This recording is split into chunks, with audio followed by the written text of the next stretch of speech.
et bienvenue dans Ce que je retiens. Je te partage des expériences de vie et du coaching pour t'apprendre à te détacher du regard des autres. Je m'appelle Camille et je suis coach de vie certifiée. C'est parti.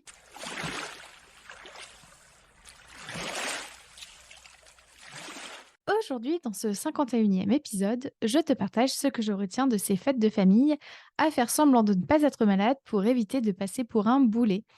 Et je te donne des clés pour arriver à concilier tes fêtes de famille tout en prenant soin de ta santé.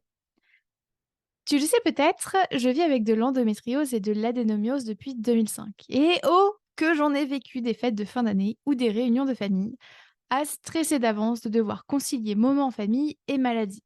Avant même d'y aller, mon stress était déjà au max. Je n'arrêtais pas de me dire que ça allait être super difficile à gérer, sans passer pour un boulet, une nana qui se plaint tout le temps et qui fait chier son monde. Alors, pour éviter qu'on pense ça de moi, j'ai fait comme si j'allais bien, comme si je n'étais pas fatiguée, comme si je n'avais aucun symptôme physique ou psychologique. Je me disais qu'à faire semblant, je n'aurais pas à me justifier auprès de mes proches. Et bien entendu, je souffrais en silence durant les fêtes de fin d'année et les fêtes de famille. Et en plus, on n'oublie pas, j'en voulais à ma famille de ne pas m'accepter telle que je suis, c'est-à-dire avec mes maladies. Bon, là, je dis ça sur le ton un peu léger, mais c'est vrai que ces années-là, je ne savais pas faire autrement, même si je savais pertinemment que mon corps allait me le faire payer pendant les jours, les semaines ou les mois suivants. Aujourd'hui, je fonctionne totalement différemment et ça me permet de concilier temps en famille et maladie. Par exemple, il y a quelques semaines, mon mari et moi avons surpris son père pour son anniversaire. On s'est pointé chez ses parents, donc en France, un vendredi soir, alors qu'il nous pensait toujours chez nous en Irlande. On avait donc prévu de passer quelques jours ensemble avec quelques sorties par-ci par-là. Sauf que dès le samedi, le lendemain donc, de notre arrivée, j'ai été prise de douleur et j'ai aussi eu une très très grande fatigue. Bon voilà, ni une ni deux, je file dans ma chambre pour dormir. À ce moment-là, je ne pose pas de questions. Mon corps est fatigué, il a besoin de repos physique, je vais dormir. J'ai simplement dit que j'allais me reposer en pleine après-midi. Et je crois qu'on m'a dit un truc du genre mais c'est pas l'heure de dormir pourtant, avec un petit trait d'humour. Moi, je sais que j'ai rigolé en renvoyant une vanne et 3 secondes après, j'étais sous la couette. Et finalement, ce qui fait que j'ai réussi à dépasser la peur d'être jugée ou critiquée, ce sont ces 3 choses. Je suis au clair sur ma priorité, c'est-à-dire prendre soin de moi. C'est ma santé mentale et ma santé physique, c'est vraiment ma priorité numéro un dans ma vie. Ensuite, je suis au clair sur mon intention pour ce séjour, à savoir donc de me créer des souvenirs en famille, et je suis au clair sur les diverses stratégies pour nourrir mes besoins.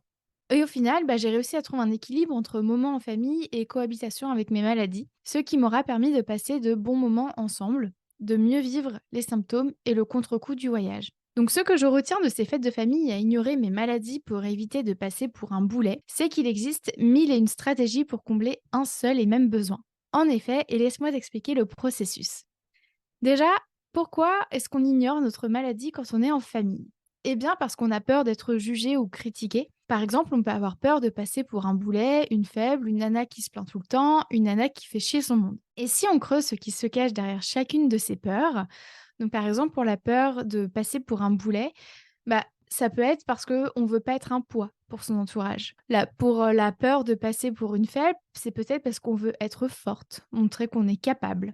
Pour la peur de passer pour une meuf qui se plaint tout le temps, ça peut être parce qu'on ne veut pas attirer l'attention. Ou bien, pour la peur de passer pour une nana qui fait chier son monde, peut-être que ce qui se cache derrière, c'est le fait de ne pas vouloir déranger. Donc ce qui est intéressant de remarquer, c'est que la peur d'être jugée ou critiquée est profonde et vient soulever nombre de choses. Comme par exemple, le fait que derrière chaque émotion se cache un ou plusieurs besoins. Quand on a peur, c'est qu'on a avant tout un besoin de sécurité, finalement, que ce soit de la sécurité affective ou matérielle.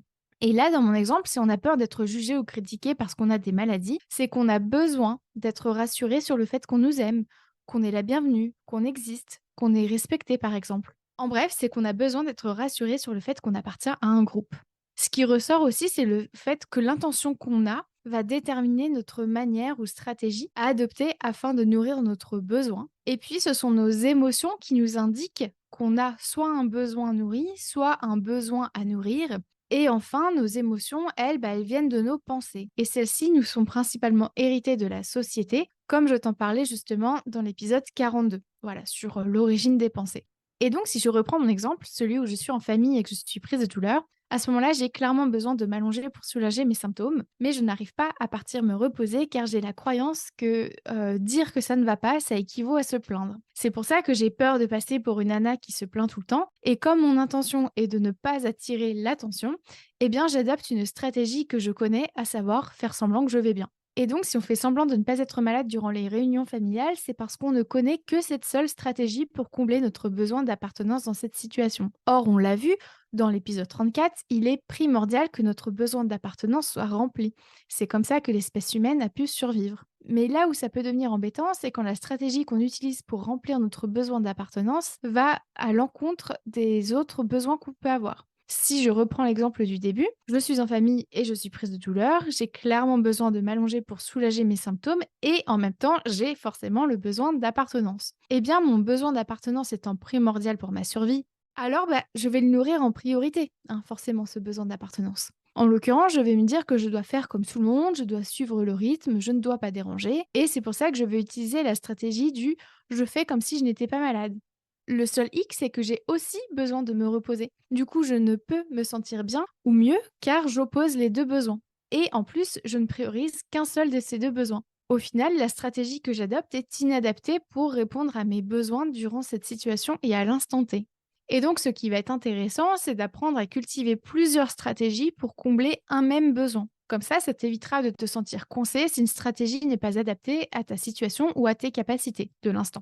Alors peut-être que tout ce que je te dis là, c'est un peu flou. Tu sais toujours pas exactement comment nourrir tes besoins. Pas de panique, c'est pour ça que je vais t'apporter vraiment du concret. Je vais te donner des exemples de stratégies pour justement répondre à plusieurs besoins que tu pourrais avoir lors des fêtes de fin d'année. Quand je parle de stratégie, je parle aussi de manière de nourrir tes besoins. C'est la même chose, manière ou stratégie. Et donc, si tu as besoin de légèreté, ce que tu peux faire du coup pour remplir ce besoin, ça peut être de parler de sujets futiles ou légers, ou bien de regarder une série, jouer à un jeu, prendre un bain, etc. Si tu as besoin de participer, les stratégies que tu peux adopter, ça peut être de proposer une activité sociale qui est compatible avec ton état de santé mentale ou physique. Ça peut être aussi de passer la commande pour le dessert, ou bien partager une de tes playlists de musique, ou bien superviser la sieste des enfants. Si tu as besoin de connexion durant ces retrouvailles familiales, ce que tu peux adopter comme stratégie à ce moment-là pour remplir ton besoin de connexion, ça peut être observer le ciel étoilé. Peut-être que ça va te faire te sentir connecté à quelque chose de très grand.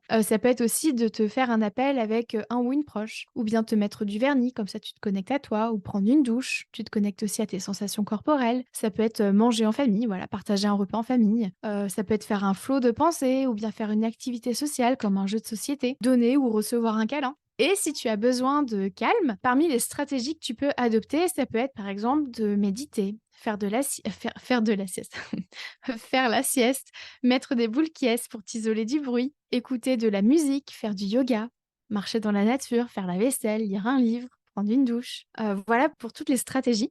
Pour conclure sur cette partie, je tiens à te dire qu'on ne nous a pas appris à identifier nos besoins, et encore moins à les remplir. Donc c'est normal de ne pas savoir par où commencer, et c'est normal de galérer à trouver des stratégies qui fonctionnent pour toi. Il y a des jours, ce sera plus accessible que d'autres. Il y a des contextes dans lesquels tu y arriveras mieux que d'autres. Ça va aussi dépendre de ton niveau d'énergie, des personnes qui sont physiquement présentes à côté de toi, ou bien de ta priorité numéro un du moment.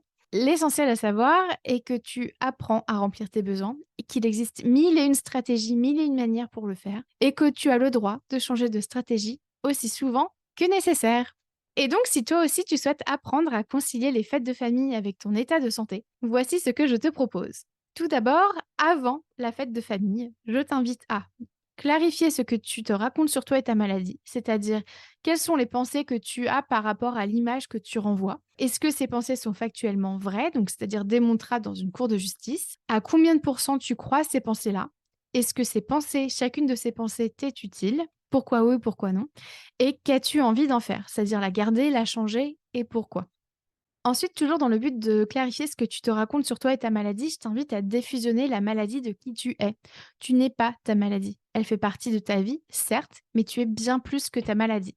Ensuite, toujours en amont de la fête de famille, je t'invite à déterminer ta priorité numéro un pour cette fête de famille. Par exemple, ta santé ou bien te reposer. Ensuite, je t'invite à déterminer ton intention. Ça peut être te créer des souvenirs, bouger quotidiennement, passer du temps avec Suzanne, découvrir de nouveaux paysages, bien manger, etc. Et ensuite, je t'invite à visualiser cette fête de famille durant laquelle tu arrives à prioriser ta santé et en même temps à passer de bons moments avec tes proches. Du coup, comment te sens-tu? Que te dis-tu? Que fais-tu? Comment te comportes-tu? Ensuite, durant la fête de famille, je t'invite à te questionner en permanence avec des questions puissantes notamment. Donc par exemple, que se cache-t-il derrière mon autocritique?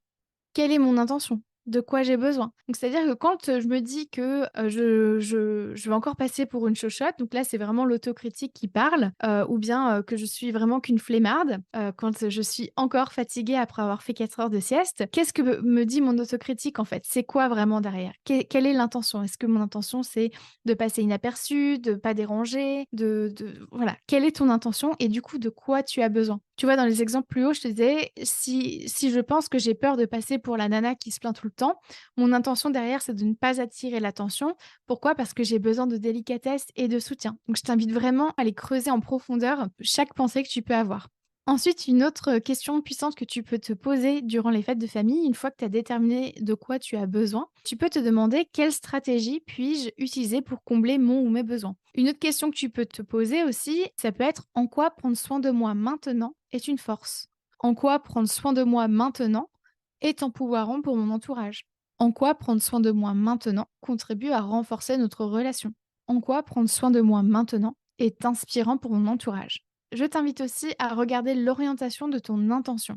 Est-ce une intention plutôt limitante, c'est-à-dire à fuir quelque chose ou à éviter que quelque chose ne se passe, comme par exemple l'intention de ne pas déranger, ou est-ce plutôt une intention qui est empouvoirante, c'est-à-dire qui va te permettre de garder le lien, de prendre soin de toi? Le fait d'être au clair là-dessus te permettra du coup d'adopter une stratégie qui est plus adaptée et en plus qui te quand je dis plus adaptée, c'est-à-dire une stratégie qui te sert en fait de manière holistique et voilà, qui permet de répondre à plusieurs de tes besoins. Et enfin, voici les épisodes de podcast complémentaires que je te recommande d'écouter pour aller plus loin. Donc le 13 sur comment identifier tes besoins, le 24 sur les injonctions des fêtes de fin d'année. Encore une fois, c'est un épisode pépite. Le 26 sur le pouvoir de l'intention, le 34 sur la peur d'être jugé, le 37 sur la peur de passer pour une égoïste, le 42 sur les pensées parasites et créatrices, et enfin le 46 sur comment être accepté tel que tu es. Et voilà pour aujourd'hui. Et toi, que retiens-tu de cet épisode?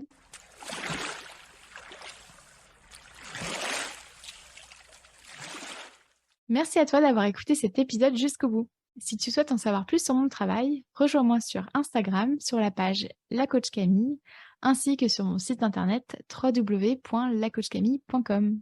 Prends soin de toi.